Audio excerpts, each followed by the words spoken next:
God's personal calling and assurance of presence. Let me ask you something personal. Have you ever felt like your life is just random?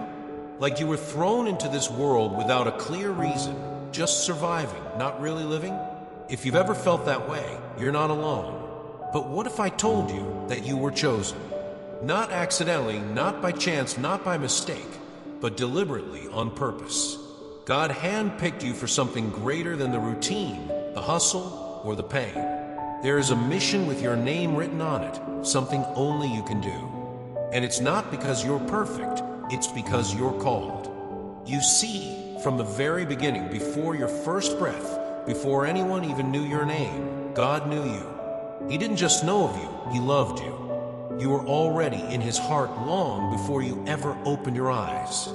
That might be hard to believe when you're in the middle of a crisis, or when the bills pile up, or when people walk out of your life. But that's when His presence is closest. He doesn't only walk with you when you're winning. He walks with you in your darkest valleys, in every heartbreak, in every silent prayer whispered through tears. There's a line that always gets me. Your name is written in His divine book. Think about that. Out of billions of people, God wrote you into His eternal story. You're not background noise. You're not invisible. Your existence matters. You were created with divine intent. And maybe you haven't seen the full picture yet. Maybe it still feels foggy. But just because you can't see the whole path doesn't mean there isn't one. God walks beside you with every step. Through every obstacle, every failure, every victory, He never leaves your side. Not once. This isn't some lofty idea meant to comfort you from afar. It's real. His presence is real. You might not feel it all the time, but just because you don't feel something doesn't mean it isn't there. Like the wind, unseen, but it moves everything around you. God's presence works the same way. And if today you're wondering whether your life has meaning, this is your reminder. Yes, it does. You were meant for something greater. You were meant to rise, to love, to create, to lead, to heal, to shine. Whatever that looks like in your world, raising a child, building a business, caring for someone in pain, or simply waking up and choosing hope again, you are living your calling. God's not asking you to have it all figured out. He just wants you to trust that you're not walking alone, that even when things fall apart, you're still held, that even when you feel broken, you're still beloved, and that even when you question everything, He's still right there whispering, I'm not going anywhere. So maybe today is the day to stop questioning whether you matter and start living like you were chosen, because the truth is you are. Part 2, letting go of the past and trusting God's healing. You know, the hardest chains to break are the ones we put on ourselves. It's not always the outside world that holds us back. More often than not, it's the memories, the regrets, the voices in our heads that whisper, you should have known better. You messed up. You're not who you used to be. Or worse, you'll never be enough. And that's exhausting. We carry pain like luggage that we never unpack. Childhood wounds, failed relationships, words that cut deep and still echo. Moments where we felt like we were too late, too weak, or too broken to fix what was lost. But here's the thing, God never asked you to carry all of that. In fact, He's been gently asking you to let it go. Not because your past doesn't matter, but because it doesn't define who you are now. And it certainly doesn't get to write the rest of your story. Think about it. How much of your energy, your joy, your peace is being drained by reliving things you can't change? We spend so much time wishing we could go back, rewind a conversation, fix a mistake, undo a choice. But life doesn't move in reverse. It moves forward, and so does God. He's not interested in reminding you of your failures. That's not His style. He's not the one bringing up your past to shame you. If you're feeling that weight, I promise it's not from Him. God speaks in grace, in second chances, in quiet whispers that say, I've already forgiven that. Why are you still holding on? Let that sink in. You are already forgiven. Those things you keep replaying in your mind, He's wiped them clean. He doesn't see your worst moments when he looks at you. He sees the child he adores, the one he created with purpose, the one he's still rooting for every single day. I know it's not always easy to accept that, especially if you've been hurt, or if you've been the one who caused hurt. Maybe both. But healing doesn't begin when everything feels perfect. Healing begins when you decide to open a wound, look at it honestly, and let God place his hand over it. That's how healing happens. Not overnight, not always with fireworks. Sometimes it's slow. Sometimes it feels like nothing's changing. But quietly, deeply, God is working, restoring, softening, mending things in ways you might not even notice until one day you realize the weight is gone. It reminds me of a story I once heard. A woman who had been through years of pain, loss, betrayal, failure. She kept going to church, kept praying, but deep down, she never felt free. One day, her pastor told her something simple. God can't fill hands that are still clenched. That hit her hard, because she realized she was holding so tightly to her sorrow, her anger, her guilt. She had no room left to receive peace. So she went home, sat quietly, and opened her hands. No fancy prayer, just a surrender, just a whisper, I don't want to carry this anymore. That was the beginning, not of perfection, but of freedom. Maybe you need a moment like that too. A pause, a breath, a release. You're not made to be trapped in guilt. That's not your home. That's not your identity. You're meant to live in grace. And grace says you don't have to earn this love. You just have to receive it. I know, some of us have grown up with this idea that God is keeping score, that he's watching from a distance, waiting to punish every misstep. But that couldn't be further from the truth. He's not distant. He's not angry. He's not holding grudges.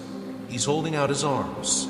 And maybe all he's waiting for is your yes. Yes to healing. Yes to freedom. Yes to letting go of what's behind so you can finally walk into what's ahead. Because here's the reality. As long as you keep your eyes on the rearview mirror, you'll keep missing the beauty that's right in front of you. Yes, your past is a part of your story, but it's not the whole book. It's a chapter, and it's already been written. But today you have a blank page, a new chapter. And guess what? God wants to write it with you, not as a judge, but as a healer, as a loving father, as a trusted friend who knows the scars on your heart and still calls you beloved. So maybe the real question isn't, can God forgive me? The real question is, will I forgive myself? Will you stop punishing yourself for things you can no longer change?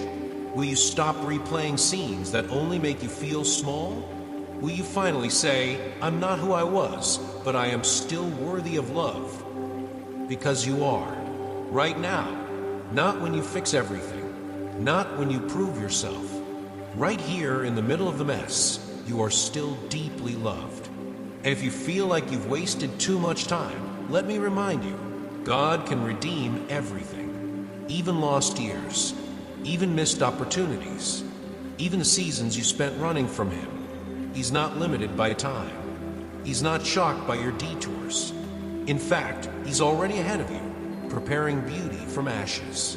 But you have to stop clinging to what's broken. You have to trust that his healing is better than your control. You have to believe that the same God who breathed life into your lungs, who placed dreams in your heart, who's walked with you through every fire, still wants to see you thrive. Not survive, thrive. You were made to laugh again, to love without fear, to wake up with purpose, to go to bed in peace. That's not wishful thinking. That's the promise of a life healed by grace. So today, open your hands. Let go of the shame. Let go of the resentment. Let go of the belief that you're too far gone. You're not. You're here. You're breathing. And God is not done with you. Lift your head. Look forward, because in front of you, there are new beginnings. Unexpected joy. Fresh mercy. A future filled with purpose. It starts not by trying harder, but by trusting deeper. Let God do what only He can do.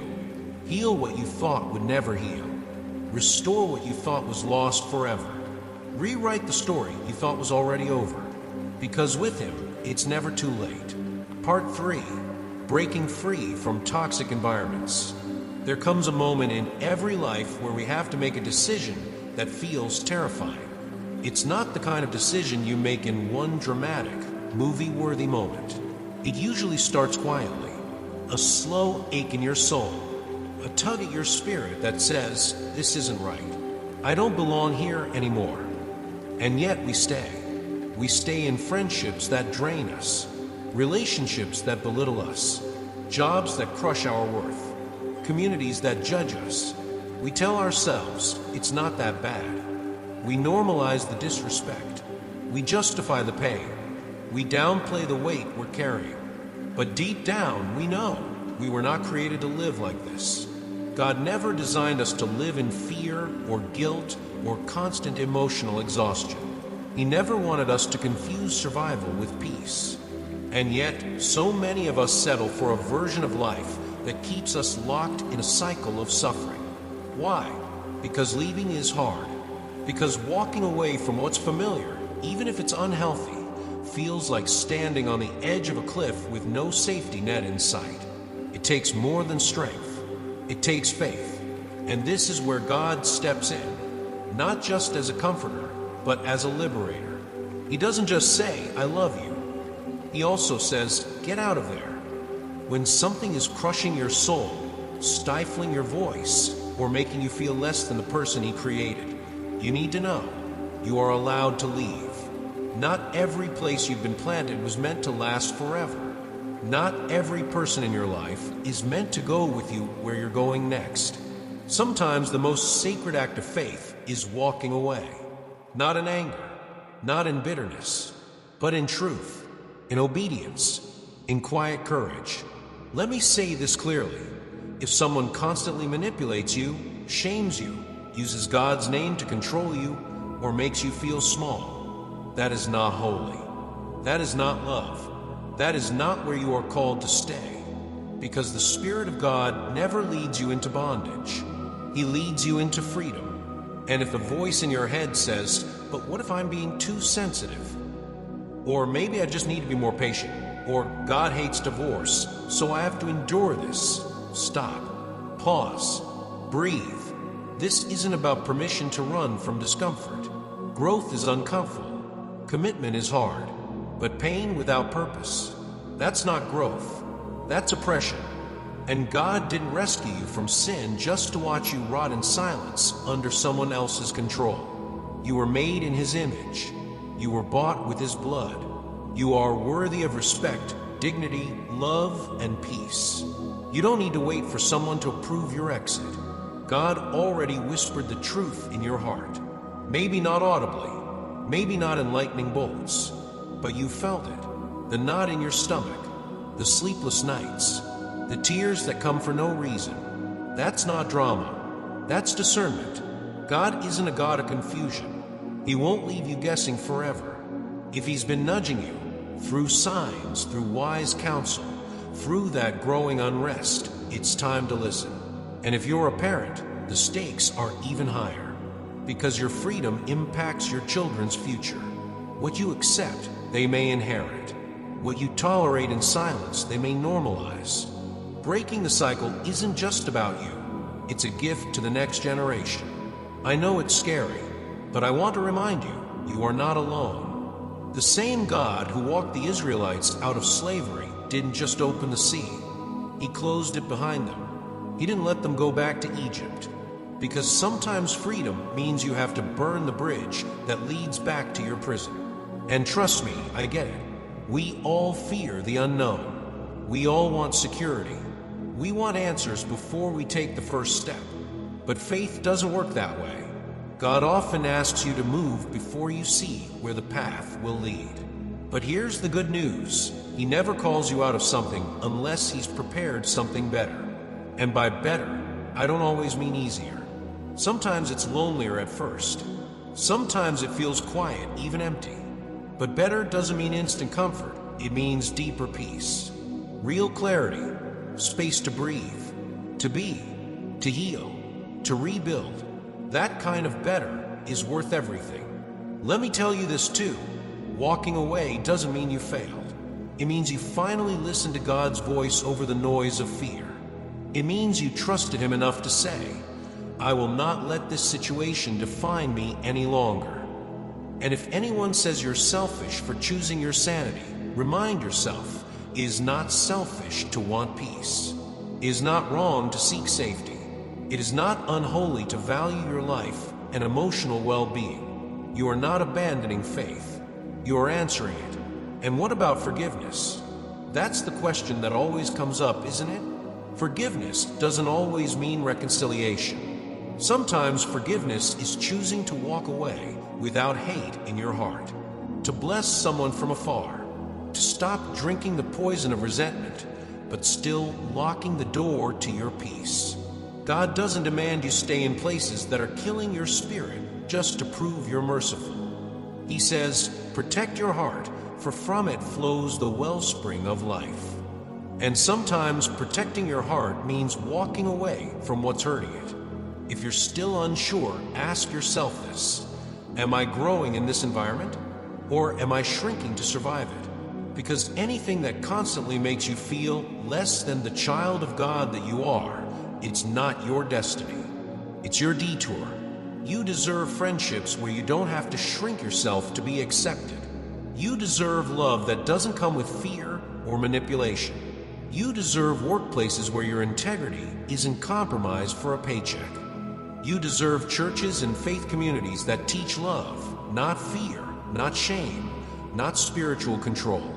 But most of all, you deserve a life where you can walk in the fullness of who God made you to be unapologetically. So here's your permission. If you've been waiting for a sign, you are allowed to break free.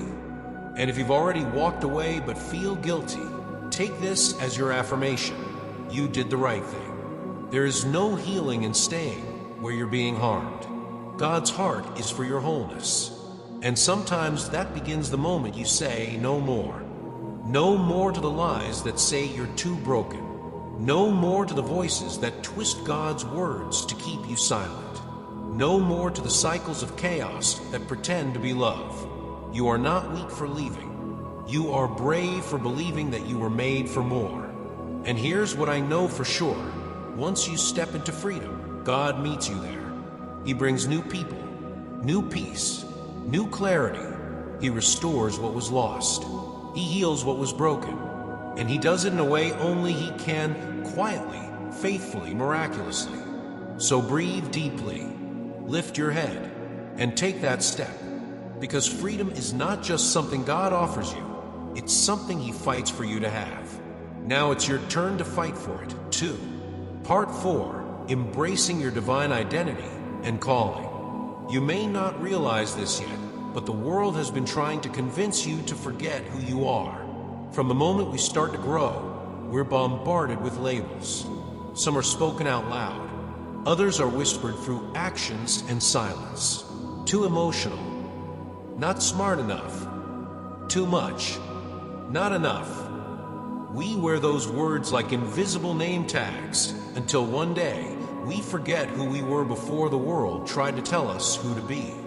But here's what no one told us. Those labels were never from God. God didn't make you to be reduced to someone else's opinion. He didn't craft your soul with intention and beauty only for you to spend a lifetime trying to earn love, fit in, or shrink to make others comfortable. He made you with divine purpose, and He's been waiting for the moment you remember that. Not just intellectually, but deep down in your bones, in your heart, in your spirit, where truth has the power to change the way you see everything, including yourself. Because when you see yourself the way God sees you, everything shifts. You stop settling for scraps and start walking like you belong at the table. You stop apologizing for your voice and start speaking with quiet boldness. You stop chasing empty approval and start resting in your unshakable worth. You become free. But let's be honest, it takes courage to embrace your God-given identity, because it's not always celebrated. The world teaches you to blend in, to follow trends, to chase image. But God calls you to stand apart, to live in truth, not performance, to walk in calling, not comparison. And here's what's wild. He doesn't wait until you have it all together to call you worthy. He doesn't wait until you've healed all your trauma or proved your value. He called you from the beginning, while you were still flawed, confused, messy, and trying to figure it all out. God's love is not based on your performance. It's based on your identity. And your identity isn't earned. It's given. You are His child. Full stop. No conditions. No fine print. No spiritual audition required. Yes, you've made mistakes. Yes, there are parts of your story you wish were different. But none of that cancels out who you are in His eyes. Because your identity is not tied to what you've done. It's anchored in who you belong to. And you, my friend, belong to the King of Kings. That means you don't have to let your past define you anymore. You don't have to let your wounds write your future. You don't have to live under shame's shadow. God already broke the power of that weight. The cross didn't just buy your forgiveness. It declared your value. And I want to tell you this, in case no one else has lately. You are already enough. Not when you lose 20 pounds. Not when you find the one. Not when your business takes off. Not when you're finally free from anxiety. Right now, in this moment, you are enough because the Creator of the universe calls you chosen, set apart, beloved, and He hasn't just forgiven your past, He's equipped you for your future. There is a calling on your life, and doesn't have to be grand or loud or famous to be powerful. Maybe your calling is to raise children in a world that's lost its way. Maybe it's to show kindness in a workplace filled with bitterness. Maybe it's to care for a parent, write a book, start a business, or simply bring peace wherever you go. Whatever it is, your calling matters. Not because it's glamorous, but because it's anointed. And I want you to know, there is no one else on this earth who can live your calling the way you can. You are not replaceable. You are not interchangeable. You were placed here in this time and place for a reason. So many of us walk around asking, what's my purpose? But maybe the better question is, what has God already placed in my hands? Because your calling usually begins with what you already have. The gifts that come naturally to you. The compassion that others feel through you. The strength that you didn't even know was strength because you've had to use it your whole life. God is not asking you to become someone else. He's asking you to come home to yourself, the version of you He dreamed up before the world convinced you to hide. And I know, stepping into your calling can feel intimidating. There's a voice that says, who do you think you are? Here's the answer. You're a child of God. You don't need permission to shine. You already have a divine assignment. But calling isn't just about what you do. It's about how you live. It's waking up each day and saying, God, use me. Let my life reflect your love. Let my presence bring light. It's not about being perfect. It's about being willing. Willing to step forward even when you feel unqualified. Willing to believe that your voice matters. Willing to stop hiding. Because when you stop hiding, other people get free too.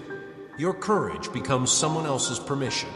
Your healing becomes someone else's hope. Your story, flaws and all, becomes a testimony of what God can do with a surrendered heart. So if you're still waiting for the right time to step into who you really are, let me tell you, this is it. This is your time. This is your moment. You're not behind. You're right on schedule. God hasn't forgotten you. He hasn't passed you by. He's been patiently waiting for you to look up and say, I'm ready. And when you do, you'll find He's already cleared the path ahead. He's already given you the grace. He's already placed the right people in your orbit. He's already put dreams in your heart that refuse to die because they were planted by His hand. So don't settle for a small life. Don't keep playing a role that was never yours to play. Don't keep living as if your story doesn't matter. It does. You do. Step out of the shadows. Shake off the lies. Look in the mirror and see what God sees. A soul built for purpose, a heart made to love, a mind shaped for truth, a life meant to shine, because you weren't created to stay stuck. You were made to rise, to move forward, to take hold of the promised land, whatever that means in your life. Freedom, joy, purpose, peace. It's not a fantasy. It's your inheritance. All God is asking is that you believe it, that you stop living like you're disqualified and start walking like you are divinely chosen. Because the truth is, you are. Part 5, God's everlasting love and daily guidance. Some mornings you wake up feeling heavy and you can't even explain why. Maybe you slept well. Maybe nothing's gone wrong. But there's this weight in your chest, this fog in your mind, this quiet ache that says something's missing. And if no one's ever told you this, let me be the first. That feeling doesn't make you weak. It makes you human. It's the soul's way of saying, I need more than just routine. I need meaning. I need direction. I need presence. We live in a world that's constantly telling us to hustle, to perform, to accomplish more, to stay busy. But deep down, the soul doesn't crave speed. It craves connection. And not just with people, though that's important. It craves something deeper, something eternal. It craves God, not just on Sundays, not just when things fall apart, but every day, in the ordinary, the messy, the quiet. God isn't waiting for you at some distant finish line. He wants to walk with you now, moment by moment, morning to night. Think about that. The God who created galaxies wants to be with you every day, not because he needs something from you, but because he loves you, not in the abstract sense, not in the God loves everyone kind of way. He loves you specifically, personally, intimately. He knows the sound of your laugh, the shape of your fears, the things you won't even admit out loud. And still he stays, even when you feel unworthy, even when you try to push him away, even when life feels so loud that you can't hear his voice. He's never far, never cold, never silent. He's just waiting for you to slow down, to exhale, to turn your face toward him and whisper, I need you today. That's all it takes. One whisper, one breath, one moment of invitation, and suddenly you realize he was always there. His presence is not reserved for the perfect. It's for the real. It's for the mom wiping tears after yelling at her kids. It's for the man silently battling anxiety on the way to work. It's for the college student lost in comparison. It's for the grandmother who feels forgotten. It's for the person who says, I love God, but lately I just don't feel him. Let me tell you something gently. Faith is not always a feeling. Sometimes it's just a decision to show up, to speak to God even when the room feels quiet, to trust that he's listening even when the silence is deafening. Because here's the truth, God's love for you is everlasting. That means it doesn't fade with time or shift with mood or depend on how well you're doing. It simply is. It's the kind of love that outlasts everything, failures, doubts, even distance. And in that love, there's guidance, daily guidance, not just in the big moments, but in the little ones, the conversations, the choices, the in-between places. God wants to walk with you through it all. But here's where it gets real. He won't force his way in. He's not loud like the world. He's gentle. He speaks through stillness, through nudges, through peace that doesn't make sense. And sometimes we miss it.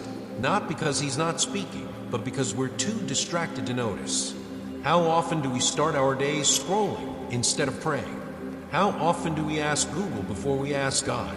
How often do we replay worries instead of releasing them? No judgment, we all do it. But imagine how different your days could feel if your first thought each morning was, God, what do you have for me today? That small shift, just acknowledging him in the morning, can change everything. Because God doesn't just want to bless your life, he wants to be part of it. He wants to walk beside you as you sip your coffee, as you fold laundry, as you show up to meetings, as you sit in traffic, as you cry in your car, as you laugh with friends. He wants to guide you, not just in the spiritual stuff, but in the real stuff. And his guidance is unlike anything else. While the world shouts for your attention, God whispers clarity. While people offer opinions, God offers wisdom. While life demands performance, God offers presence. But here's the beautiful part. The more you invite him in, the more you recognize his voice. You start noticing his fingerprints everywhere, in unexpected kindness, in perfectly timed encouragement, in the peace that comes for no reason, in the way something just works out. And suddenly you stop asking, where is God? Because you see him in everything. That's what happens when you start living in daily connection. It doesn't mean life gets easier. It means you stop carrying it alone. And when you're walking with God, even the hardest seasons feel different. Pain still hurts, but you're not crushed. Questions still come, but you're not lost. Storms still rise, but you're not shaken. Because your peace isn't tied to outcomes. It's anchored in presence. I know. Some of you might be thinking, that sounds beautiful, but I've messed up too much. Let me tell you something radical. God already knows. Every mistake, every secret, every wandering thought, and he still chooses you. Not reluctantly, not regretfully, lovingly. He's not looking for perfect people. He's looking for honest hearts. He just wants you to come. Come with the shame. Come with the doubts. Come with the questions. Come with the baggage. He's not intimidated by your mess. He just wants you. Because when you give him your heart, fully, honestly, daily, he does what no one else can do. He transforms you from the inside out. He gives you new desires, new perspective, new hope. He becomes your compass. And trust me, when God becomes your guide, you'll go places you never imagined. You'll find peace in chaos, joy in sorrow, wisdom in confusion, strength in weakness. And the best part, he doesn't get tired of you. You can talk to him 100 times a day. He still listens. You can mess up and come back. He still welcomes you. You can cry, question, and fall, and he still calls you his. So if you're longing for direction, don't just chase answers. Chase his presence. Start your mornings with him. End your days with him. Talk to him in the car, at the sink, on your lunch break. He's not waiting for a perfect version of you. He wants to walk with you as you are, right now. So today, slow down. Don't miss the sacred in the simple. Don't rush past the whisper. Don't let the world distract you from the one who loves you most. Lift your eyes, open your heart, and say, God, I invite you into my day. That's it. One sentence, one step, and everything begins to change. Because when you walk with God daily, you don't just survive life, you live it. Anchored, guided, loved, always. Part 6, Restoration of Family, Purpose, and Faith. If there's one thing life teaches us early, it's that relationships are complicated, especially the ones closest to us. Family is where we often feel our deepest love, and sometimes our deepest wounds. It's where we first learn how to belong, how to trust, how to communicate. But it's also where we learn what betrayal feels like, what silence sounds like, what it's like to feel misunderstood. You can live under the same roof as someone, share the same blood, and still feel miles apart. And the truth is, no family is perfect. We all carry histories. We all have chapters we don't read out loud. Words that were said too sharply. Words that should have been said but never were. But here's the beautiful, redemptive truth. God hasn't given up on your family. Not on your marriage. Not on your kids. Not on your parents. Not on your siblings. Not on the unspoken tension or the patterns you swore you'd never repeat, but somehow did. God is still in the business of restoration. And when he restores something, he doesn't patch it with duct tape and call it healed. He rebuilds from a foundation. He renews from the inside out.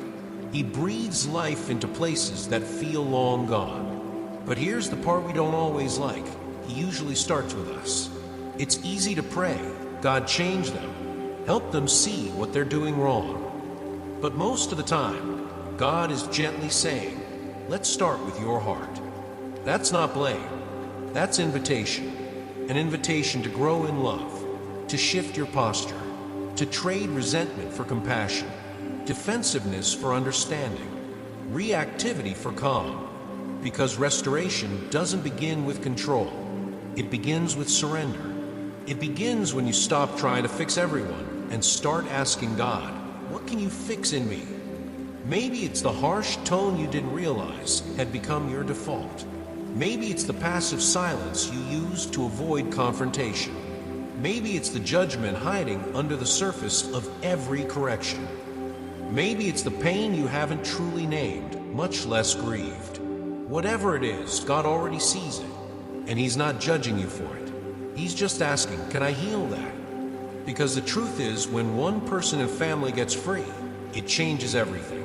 Your peace becomes contagious. Your patience creates safety. Your prayers start shaping the atmosphere. And I know what you might be thinking.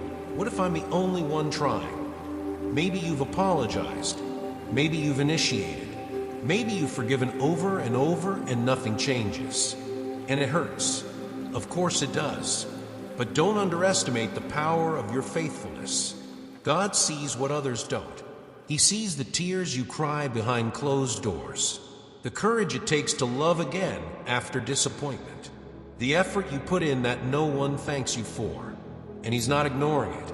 He's honoring it. Because while you're fighting for peace in your home, He's fighting for you. He's softening hearts in ways you can't see yet. He's working behind the scenes. He's orchestrating moments of clarity, conviction, and breakthrough. It may not happen overnight, but seeds are being planted. And if you don't give up, you will see a harvest. But let's not stop at just surviving our families. Let's talk about purpose. Because when your faith and family start to heal, something powerful happens. Your sense of direction returns. So many of us live stuck in cycles, not because we're lazy or weak, but because we've forgotten why we're here. We wake up, go to work, come home, repeat, and somewhere along the way, we lose sight of the why. But your soul was never designed to live on autopilot. You were created with a purpose. And that purpose doesn't have to be flashy. It doesn't require a platform or an audience. It's not something you find one day.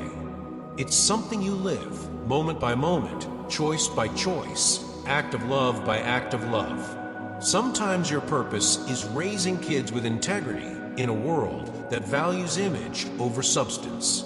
Sometimes it's showing up to the same job every day with consistency and compassion when no one claps for you. Sometimes it's caring for an aging parent, or calling that estranged sibling, or mentoring someone younger who's lost. Whatever it is, your purpose is sacred. And when you start living from it, even in the smallest ways, life starts to feel full again. You start waking up not just to exist, but to impact. And if you've lost that spark, if you feel disconnected, numb, or tired of trying, hear this: you can begin again. God is not limited by your past seasons.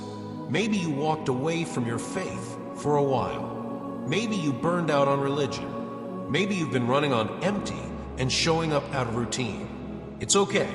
Faith isn't about perfection, it's about returning. Returning to the one who's never stopped pursuing you. Faith doesn't have to be loud. It can be quiet, gentle, a whisper in the dark that says, God, I still believe. Help me believe more. And when you take that first step back, He meets you. With grace, with patience, with open arms. He doesn't scold. He doesn't shame. He just says, welcome home. And the more you lean in, the more your faith begins to feel alive again. Not performative, not pressured, but real. Rooted in love, not rules. Rooted in presence, not perfection. Rooted in relationship, not religion. And when faith comes alive, everything else follows. You start treating people differently. You start making decisions with wisdom instead of fear. You start walking with a quiet confidence, not because you have all the answers, but because you trust the one who does. And here's the full circle moment. When your faith comes alive and your sense of purpose is restored, your family starts to see the difference. Not because you preached louder, but because you live deeper. Because love is the loudest sermon. Peace is the most powerful testimony. And joy, real joy, shines brighter than any argument. So if you're praying for your family, keep going. If you're rebuilding your faith, don't stop. If you're rediscovering your purpose, let it grow slowly. God is not finished with your story. He's not finished with your family. He's not finished with you. Restoration is not a one-time miracle. It's a process, a journey. But step by step, God is doing what only He can do. Restoring hearts, rebuilding trust, reawakening dreams, reclaiming hope. And He's starting with you. So today, take the next right step. Speak kindness instead of criticism. Pray before you react. Forgive even when it feels unfair. Reach out when you want to withdraw. Open your Bible. Open your heart. And remember, you're not walking alone. The God who loves you is walking with you, guiding you, restoring you, and the ones you love, one day at a time. Part 7, Victory Through Faith and Divine Empowerment. There's a lie that many of us have silently agreed to, a whisper that says, you're not strong enough. Not strong enough to heal. Not strong enough to overcome. Not strong enough to break the cycle. Not strong enough to win. And when life confirms that lie, through disappointments, betrayals, financial stress, broken dreams, we start to believe it. We lower our heads. We shrink our prayers. We accept struggle as our identity, not just our circumstance. But today, I want to look you in the eye, soul to soul, and remind you, you are stronger than you think.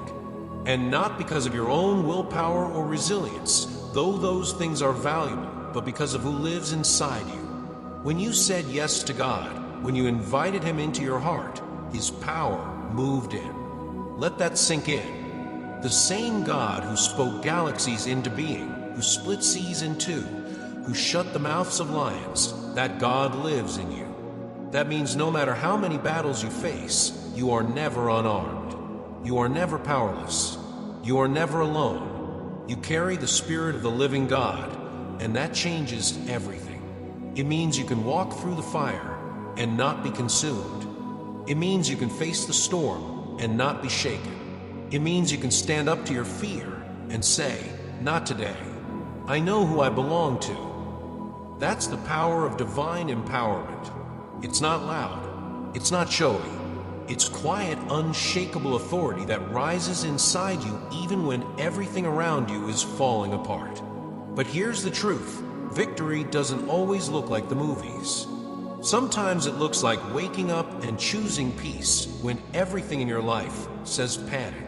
Sometimes it looks like showing up to work when you're heartbroken.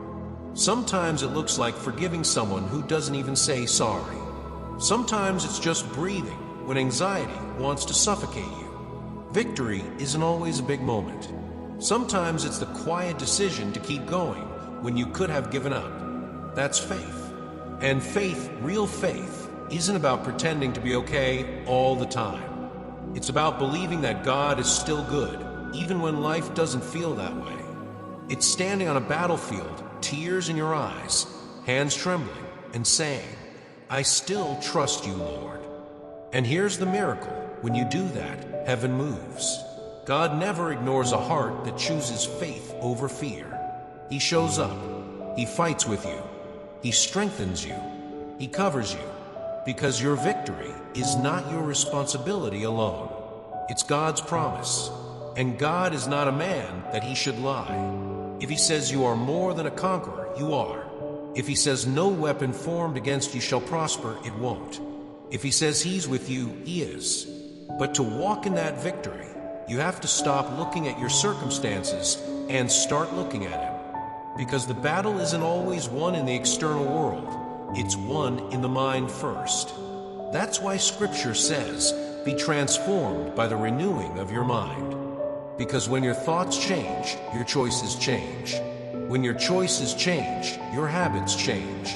When your habits change, your life changes. And suddenly you realize you're not the same.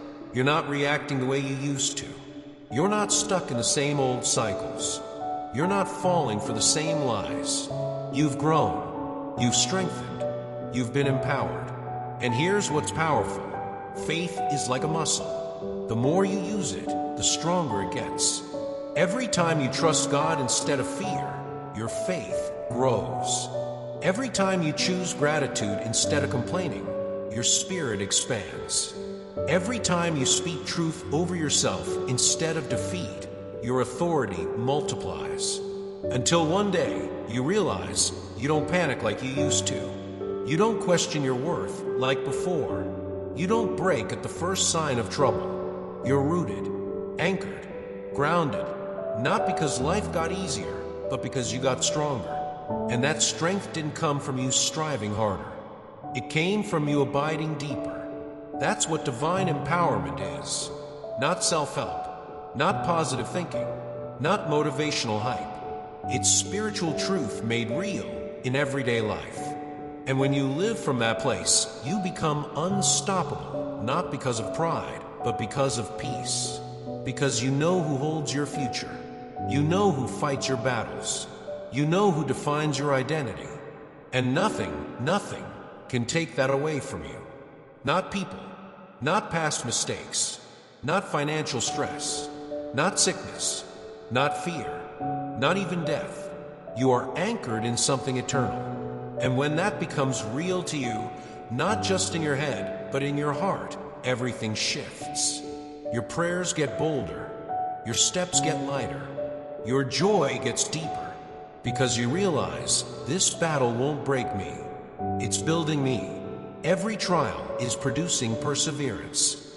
Every disappointment is refining your faith. Every heartbreak is being recycled for purpose. There is no wasted pain in God's hands. He takes every tear, every scar, every shattered plan, and builds something beautiful, something eternal, something victorious. So if you're in the middle of the fight right now, hold your ground. Don't let the enemy convince you you're losing. You're not. You're learning. You're growing. You're rising. And God is right there with you, strengthening you in the secret places, whispering, keep going. Don't quit. You're closer than you think. And when you look back, you'll see it. Every trial was a step. Every valley had purpose. Every weakness made room for His strength. And you'll say, that battle didn't destroy me. It defined me. That's what victory looks like. Not a perfect life, but a powerful faith. A faith that says, even if I walk through the fire, I won't burn. Even if I'm surrounded, I won't fall. Because God is with me. That is the victory God has for you. And it starts not with a miracle, but with a moment. A moment of faith. A moment where you choose to believe, even here, even now, even me. God can do something miraculous, and He will. So today, lift your head. Take the next step. Pray the bold prayer. Speak life over yourself. Let your faith rise, because the battle belongs to the Lord, and the victory already has your name on it. Part 8. Final encouragement and call to trust completely. There's something sacred about endings. Not because they're endings, but because they're invitations. An invitation to pause, to breathe, to reflect on how far you've come. And maybe right now, you're standing at the edge of something. A decision, a surrender, a letting go, a beginning wrapped in an ending.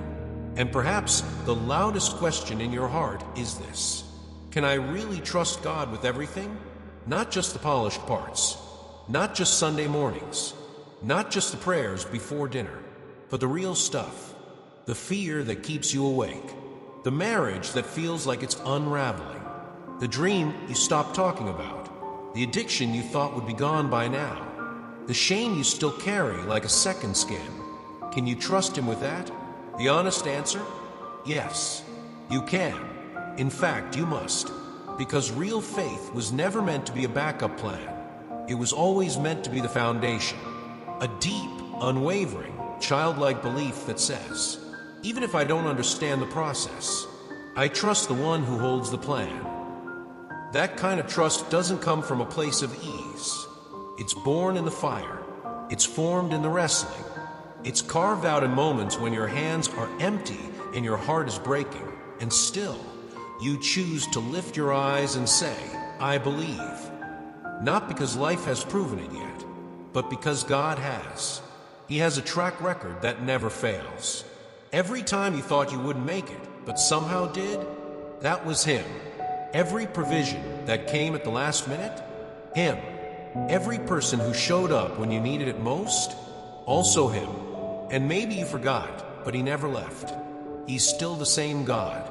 The one who sees you, the one who's fought for you, the one who's never stopped believing in who you really are, even when you couldn't see it yourself. So yes, trust Him, but not with hesitation, not with maybe He will, maybe He won't. Trust Him completely, with the whole weight of your life, with the parts you still don't have answers for, with the future you can't predict. And let me tell you something that might free you today. You don't have to carry it anymore. You don't have to figure it all out. You don't have to fix what's broken in your own strength. You don't have to pretend to be okay. God isn't asking you to be impressive. He's asking you to be honest, to come as you are, to lay it down, to let Him in. Because surrender isn't weakness, it's wisdom. It's the moment you stop trying to be your own savior and finally allow the real Savior to take the lead. And what happens next? Something miraculous. When you let go, God steps in. He begins to reorder what felt chaotic. He begins to realign what was disconnected. He begins to redeem what you thought was too far gone. But most importantly, He begins to restore you, not just your circumstances. You, your joy, your strength, your sense of purpose, your identity, your peace. Because when you trust Him completely, you don't just find comfort, you find clarity. Suddenly, the noise of fear gets quieter. The grip of anxiety weakens. The need for control begins to lose its power. And in its place, peace. Not the temporary, surface-level kind, but the deep, soul-level stillness that only God can give. It doesn't mean life gets easier. It just means you stop facing it alone. You stop reacting to everything like it's an emergency. You stop needing everyone to approve your choices. You stop defining yourself by what happened or didn't happen. Because your confidence is no longer in your plan. It's in God's promises. And let's be clear, His promises aren't fairy tales. They're truth. When He says He'll never leave you, He means it. When He says He has plans to prosper you and not to harm you, He means it. When He says He works all things for good for those who love Him, He means all things. Not just the pretty parts. Even the things that broke you. Even the years that felt wasted. Even the doors that closed. Nothing is outside His ability to redeem. But to see it, you have to keep trusting. Even when it's quiet. Even when it's slow. Even when it's not the way you imagined. Because here's what I've learned. God rarely moves on our timeline. But He always moves on time. And when it arrives, it's better than anything you could have dreamed up. He brings beauty from ashes, not just metaphorically, but literally. He turns bitterness into wisdom. He turns heartache into compassion. He turns delays into divine preparation. And if you're still in the waiting right now, take heart. You're not being punished. You're being prepared for a new chapter, for a greater purpose, for a deeper peace. But it all starts with this one choice: to trust completely, to stop looking back with regret and start looking forward with faith, to stop asking, why did this happen, and start asking, what are you doing in me through this? To stop putting your hope in outcomes and start putting it in God, because He is the only one who never changes. Not the economy, not the government, not relationships, not your own emotions. Only Him, steady, faithful, unshakable. And here's the invitation today. Let that be enough. Let him be enough. Let his voice be louder than your fear. Let his truth be stronger than the lies. Let his love be the anchor when everything else feels uncertain. And when you do, you'll find rest. Not just physical rest, but soul rest. You'll stop striving for approval you already have. You'll stop chasing peace you can't manufacture. You'll stop running in circles and finally walk in the direction of your calling. This is your moment. Not next year. Not when you feel ready. Not when things settle down. Now, God's arms are open. His plans are still good. His presence is still near. And his voice is still calling, gently but clearly, come home. Trust me. So lift your head, child of God. Let go of the weight. Take the step. Speak the prayer. Surrender the outcome.